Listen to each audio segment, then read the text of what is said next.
السلام علیکم اسٹوڈینٹس، آج ہم اردو الف کے چیپٹر نمبر 7 گفتگو کے آداب کی ریڈنگ کریں گے۔ گفتگو کے آداب کا مطلب ہے کہ ہمیں بات چیت کرتے وقت کس طرح بات چیت کرنی چاہیے، آداب کا خیال رکھنا چاہیے گفتگو کے۔ سٹارٹ کرتے ہیں۔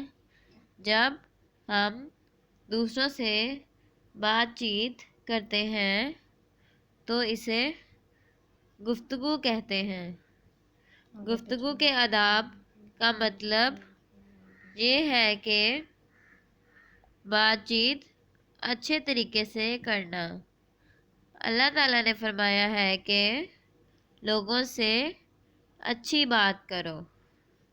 ہمارے پیارے نبی پاک صلی اللہ علیہ وآلہ وسلم نے فرمایا ہے کہ جو شخص اللہ تعالیٰ پر ایمان رکھتا ہو اسے چاہیے کہ اچھی بات کرے ورنہ چپ رہے۔